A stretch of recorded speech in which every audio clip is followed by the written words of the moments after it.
Hello friends, welcome back to my channel travel companion. Friends, आज की video में हम बात करेंगे सबका मालिक एक कहे जाने वाले साईं बाबा के बारे में। फ्रेंड्स, आज की वीडियो में हम आपको महाराष्ट्र में स्थित शिरडी वाले साईं बाबा मंदिर के टूर की फुल इन्फॉर्मेशन दूंगी कि आप शिरडी वाले साईं बाबा कैसे जा सकते हैं, वहां पर रुकने की क्या व्यवस्था है, वहां पर खाने पीने की क्या व्यवस्था है और यहाँ पर हमें निःशुल्क लंगर कहाँ मिलेगा, यहाँ पर हम कौन कौन से दर्शनीय स्थल हैं जहाँ पर हम विजिट कर सकते हैं। इसी के साथ हम ये भी जानेंगे कि हम साईं बाबा के दर्शन कैसे कर सकते हैं, यानी कि वहाँ पर फ्री एंट्री कहाँ से लेते हैं और वीआईपी पास के क्या चार्जेस होते हैं। और वीडियो के लास्ट में हम बात करेंगे कि हमारा शिरडी वाले साईं बाबा टूर का एक व्यक्ति का कुल खर्चा कितना आएगा। तो फ्रेंड्स, वीडियो के एंड तक बने रहिएगा, एक एक करके हम सारी बातों को विस्तार पूर्वक समझते हैं। तो सबसे पहले हम बात करते हैं कि हम शिरडी वाले साईं बाबा कैसे पहुंच सकते हैं। फ्रेंड्स, यहां पर पहुंचने के लिए आपके पास दो मेजर ऑप्शन है। पहले ऑप्शन की बात करें तो वो है बाई ट्रेन का। अगर आप यहां पर बाई ट्रेन आना चाहते हैं तो यहां का नियरेस्ट रेलवे स्टेशन है साईनगर शिरडी, जहां से मंदिर की दूरी लगभग 3 किलोमीटर की है। दोस्तों, स्टेशन के बाहर से ही आपको ऑटो रिक्शा वगैरह मिल जाएंगे जो आपसे करीब 15 से 20 रुपए चार्ज करेंगे और आपको मंदिर के पास छोड़ देंगे। लेकिन दोस्तों, बहुत से शहरों से इस स्टेशन के लिए ट्रेन नहीं मिलती है, तो ऐसी स्थिति में आप आ सकते हैं कोपरगांव रेलवे स्टेशन, जिसकी शिरडी साईं मंदिर से दूरी करीब 18 किलोमीटर की है। कोपरगांव से आपको ऑटो वाले मिल जाएंगे जो आपसे करीब 100 रुपये चार्ज करेंगे और आपको मंदिर तक ड्रॉप कर देंगे। और वहीं अगर आपको कोपरगांव के लिए भी ट्रेन नहीं मिलती है तो आप ऐसे में आ सकते हैं मनमाड़ जंक्शन। मनमाड़ से मंदिर की दूरी करीब 65 किलोमीटर की है। 1 घंटे में आप मनमाड़ से शिरडी वाले साईं बाबा मंदिर तक पहुंच जाएंगे। तो फ्रेंड्स, ये तो हो गई ट्रेन की बात। अब बात करते हैं दूसरे ऑप्शन की और वो है बाई फ्लाइट का। अगर आप यहाँ पर बाई फ्लाइट आना चाहते हैं तो यहाँ का नज़दीकी एयरपोर्ट है शिरडी एयरपोर्ट, जहाँ से मंदिर की दूरी करीब 14 किलोमीटर की है। यहाँ पर आपको विभिन्न शहरों से, विभिन्न राज्यों से डायरेक्ट फ्लाइट देखने को मिल जाएगी। 14 किलोमीटर की दूरी बाई रोड तय करके आप मंदिर तक आसानी से पहुँच सकते हैं। तो फ्रेंड्स, ये तो हो गई फ्लाइट की बात। और वहीं अगर आप यहाँ पर बाई बस आना चाहते हैं तो आपको महाराष्ट्र के लगभग हर मेजर सिटी से साईं बाबा के लिए बसेस देखने को मिल जाएंगी, जिसमें से आपको गवर्नमेंट बसेस के अलावा वॉल्वो बसेस भी देखने को मिल जाएंगी। तो आप यहाँ पर बाई बस भी आ सकते हैं। इसके अलावा फ्रेंड्स, अगर आप महाराष्ट्र के नज़दीकी या फिर आसपास के शहरों से आ रहे हैं तो आप यहाँ पर पर्सनल व्हीकल से भी आ सकते हैं। यहाँ पर काफ़ी अच्छी रोड्स बनी हुई हैं, तो आपको पर्सनल व्हीकल से आने में कोई भी प्रॉब्लम नहीं होगी। तो फ्रेंड्स, ये तो हो गई यहाँ पर आने की बात। अब बात करते हैं कि साईं बाबा पहुँचने के बाद हम यहाँ पर अपना स्टे कहाँ कर सकते हैं। दोस्तों, यहाँ पर रुकने के लिए आपके पास सबसे सस्ता और अच्छा ऑप्शन है साईं बाबा संस्थान की तरफ से, जो ट्रस्ट के द्वारा जो रूम प्रोवाइड कराए जाते हैं। यहाँ पर आपको साईं बाबा ट्रस्ट की तरफ से 4 भक्त निवास देखने को मिलेंगे, जिसमें किसी भक्त निवास में 1000 रूम की कैपेसिटी तो किसी में 500 रूम की कैपेसिटी होती है, जिसमें एसी रूम के चार्जेस 600 रुपये 3 पर्सन और नॉन एसी रूम के चार्जेस 250 रुपये 3 पर्सन। ये सभी रूम्स फैमिली को दिए जाते हैं, जिसके लिए आपको एक फॉर्म फिल करना पड़ता है और साथ में ही एक गवर्नमेंट की आईडी प्रूफ दिखाना पड़ेगा और आपको यहाँ पर 24 घंटे के लिए रूम की सुविधा मिल जाएगी। वहीं दोस्तों, अगर आप यहाँ पर बैचलर ट्रैवल कर रहे हैं तो डॉर्मेट्री की भी सुविधा देखने को मिल जाएगी। वहीं अगर आप यहाँ पर प्राइवेट होटल्स में रुकना चाहते हैं, यानी कि आप प्राइवेट होटल्स में रूम लेना चाहते हैं, तो मंदिर और बस स्टैंड के पास में ही आपको काफ़ी सारे बजट और लग्जरीज होटल्स देखने को मिल जाएंगे, जहाँ पर आपको एसी रूम के करीब 1200 रुपये 1 नाइट के लिए चार्ज करना पड़ेगा। तो इस तरीके से यहाँ पर आप रुकने की अपनी व्यवस्था कर सकते हैं। वहीं बात करें यहाँ पर खाने पीने की कि यहाँ पर खाने पीने की क्या व्यवस्था है, तो यहाँ पर साईं बाबा प्रसादालय चलाया जाता है, यानी कि यहाँ पर लंगर चलाया जाता है, जो कि आपको साईं प्रसादालय नाम से प्रख्यात है। यहाँ पर आपको निःशुल्क खाना निरंतर रूप से मिलता है। यहाँ पर 3 से 4 हज़ार लोगों की एक साथ बैठने की कैपेसिटी है। इसकी टाइमिंग सुबह 10 बजे से रात्रि 10 बजे तक होती है। और ये जो मुख्यालय है वो मंदिर परिसर से लगभग 600 या 700 मीटर की दूरी पर स्थित है। यहाँ पर आपको काफ़ी स्वादिष्ट खाना खाने को मिलता है, तो एक बार आप यहाँ पर जो भी लंगर होता है उस पर भोजन ग्रहण जरूर करिएगा। तो चलिए फ्रेंड्स, अब बात करते हैं कि हमें साईं बाबा के दर्शन कैसे करने हैं और किन किन नियमों का पालन करना है। लेकिन उससे पहले मैं आपको बता दूं कि आपको अपने साथ दर्शन करने जब आप जाएं तो आपको अपने साथ phone, camera, purse, handbag, selfie stick, ये सारी चीज़ें ले जाना बिल्कुल भी वर्जित है। ये सारी चीज़ें आप मंदिर में लेकर नहीं जा सकते हैं। आप अपने साथ केवल कुछ कैश रख सकते हैं, बाकी कुछ भी सामान आप मंदिर के अंदर लेकर नहीं जा सकते हैं। इन सारी चीज़ों को आप वहाँ पर बने हुए लॉकर में रख सकते हैं। वहाँ लॉकर में जो है एक फ़ोन रखने के आपसे करीब 5 रुपये चार्ज किए जाते हैं। वो आपको एक टोकन देंगे, टोकन को आप संभाल के रखिएगा। जब आप दर्शन करके वापस आएँ तो आप अपना फ़ोन वापस ले सकते हैं। वहीं यहाँ पर बहुत से टूरिस्ट ऐसे आते हैं जो केवल साईं बाबा के दर्शन करने के लिए आते हैं, तो ऐसे में वो अपना बैग वगैरह भी लॉकर में रख सकते हैं।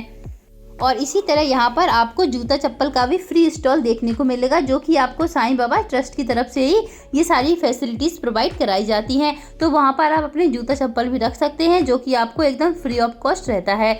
तो चलिए फ्रेंड्स, अब बात करते हैं दर्शन की। तो सबसे पहले बात करते हैं फ्री दर्शन की। यहाँ पर दर्शन करने के लिए आपको गेट नंबर 2 से लाइन लगानी होगी। लाइन लगाकर मान लीजिए कि अगर आप सुबह 7 बजे या फिर 8 बजे दर्शन करने के लिए लग रहे हैं तो आपको 2 घंटे लगेंगे। वहीं अगर आप दोपहर या फिर शाम को दर्शन करने के लिए लाइन में लगते हैं तो आपको 1 घंटे में ही दर्शन हो जाएंगे। यहाँ पर ज़्यादा समय नहीं लगता है, बहुत ही सिस्टमेटिक तरीके से साईं बाबा के दर्शन आपको यहाँ पर हो जाएंगे। तो हम यहाँ पर ओम साईं राम का नारा लगाते हुए मंदिर के अंदर जाएंगे और यहाँ पर साईं बाबा के दर्शन करेंगे और अपनी मनोकामना मांगेंगे, और दर्शन करने के बाद हम जो है बाहर आ जाएंगे। वहीं फ्रेंड्स, अगर आपके साथ सीनियर सिटीजन या फिर कोई प्रेग्नेंट लेडी है तो उनके लिए अलग से लाइन होती है, जो कि आपको गेट नंबर 3 से डायरेक्ट ही एंट्री मिल जाती है। और यहाँ पर जो भी ज़रूरतमंद लोग होते हैं उनके लिए यहाँ पर व्हील चेयर की भी सुविधा प्रोवाइड कराई जाती है। अब बात करते हैं VIP दर्शन की। तो दोस्तों, पेड दर्शन की VIP एंट्री गेट नंबर 3 से होती है। दोस्तों, यहाँ पर VIP पास का जो टिकट होता है वो करीब 200 रुपये का होता है, जो कि आप साईं बाबा संस्थान ट्रस्ट की ऑनलाइन वेबसाइट पर जाकर भी ऑनलाइन बुक कर सकते हैं। इसके अलावा ये पास आप ऑफलाइन भी ले सकते हैं, जो कि आपको यहाँ पर PRO काउंटर मिलेगा गेट नंबर 2 के बिल्कुल पास में। तो वहाँ पर जाकर भी आप ऑफलाइन जो है ये VIP टिकट ले सकते हैं। दोस्तों, VIP पास के द्वारा आप किसी भी दिन में 1 घंटे से कम समय में ही साईं बाबा के दर्शन कर लेंगे। फ्रेंड्स, दर्शन के बाद आप साईं बाबा प्रसादालय काउंटर से प्रसाद भी ले सकते हैं, जो आपको करीब 70 रुपये के आसपास पड़ता है। तो यहाँ पर आप साईं बाबा का प्रसाद भी ले सकते हैं। वहीं दोस्तों, अगर आपके पास बहुत ही कम समय है तो आप दूर से ही साईं बाबा के मुख दर्शन भी कर सकते हैं, और ये एंट्री आपको हनुमान मंदिर के ठीक सामने बनी हुई है। तो आप यदि बहुत जल्दी में है तो दूर से ही साईं बाबा के दर्शन कर सकते हैं। फ्रेंड्स, समाधि स्थल में साईं बाबा की आरती दिन में 4 बार होती है, जिसमें सबसे प्रमुख है सुबह 5 बजे होने वाली काकड़ आरती। इसमें शामिल होने के लिए आपको 600 रुपये का टिकट लेना होता है।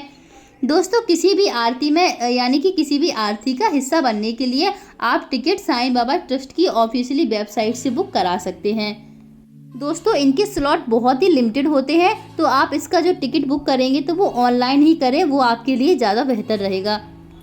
दोस्तों, साईं मंदिर में साईं बाबा के जो दर्शन होते हैं वो सोने के सिंहासन पर बैठे हुए बहुत ही सुंदर और दिव्य रूप के दर्शन होते हैं। साईं समाधि मंदिर वो जगह है जहां पर साईं जी ने अपना आखिरी समय बिताया था और समाधि ली थी, और इसी जगह पर सन 1922 में ये मंदिर बनाया गया था। 15 अक्टूबर 1918 दशहरा वाले दिन साईं बाबा ने शिरडी में ही समाधि ली थी, और तब से लेके आज तक शिरडी में दशहरा को बहुत ही खास तरीके से मनाया जाता है। दोस्तों, दर्शन करने के बाद हम गेट नंबर 4 से एग्जिट करेंगे, और एग्जिट करने के बाद ही आपको एक तरफ मिलेगा हनुमान जी का मंदिर और दूसरी तरफ मिलेगा चावड़ी मंदिर, और उसी के बगल में हम द्वारिका माई टेम्पल के भी दर्शन करेंगे, जो कि साईं टेम्पल से करीब 50 मीटर के डिस्टेंस पर ही ये सारे मंदिर बने हुए हैं।